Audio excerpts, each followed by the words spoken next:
தற்போது கிடைத்திருக்கக்கூடிய அண்மை செய்தி, சாம்சங் தொழிலாளர் போராட்டம் தொடர்பாக விரைந்து தீர்வு காண முதலமைச்சர் மு.க.ஸ்டாலின் அறிவுறுத்தல் வழங்கியுள்ளார். அமைச்சர்கள் டி.ஆர்.பி. ராஜா, தாமு அன்பரசன், கணேசன் இணைந்து பிரச்சினைக்கு தீர்வு காண முதலமைச்சர் அறிவுறுத்தல் வழங்கியிருக்கக்கூடிய அண்மை செய்திகளை பார்த்துக் கொண்டிருக்கிறோம். கூடுதல் விவரங்களோடு இணைக்கிறார் தலைமை செய்தியாளர் சிவா. வணக்கம் சிவா, விவரங்கள் என்ன?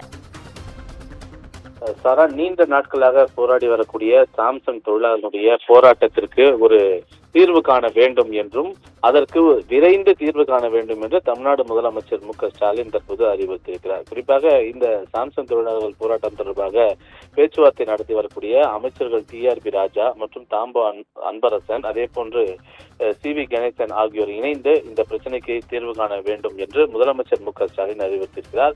ஏற்கனவே நடைபெற்றிருக்கக்கூடிய பல்வேறு கட்ட பேச்சுவார்த்தையில சுமூக முடிவு எட்டப்படாத நிலையில டி.ஆர்.பி. ராஜா மற்றும் தாமோ அன்பரசன், கணேசன் ஆகியோர் கொண்ட ஒரு அமைச்சர்கள் குழு அமைக்கப்பட்டு அவர்கள் தலையிட்டு இந்த விவகாரத்தில் தீர்வு காண வேண்டும் என்று முதலமைச்சர் அறிவுறுத்தியிருக்கிறார்.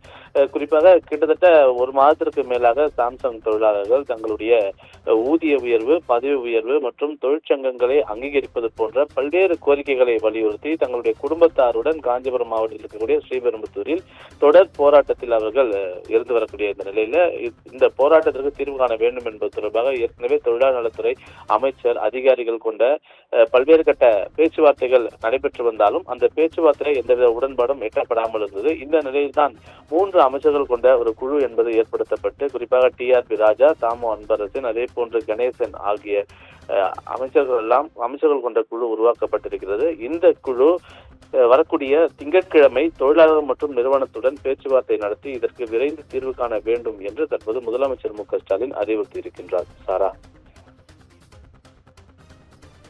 விவரங்களுக்கு நன்றி சிவா.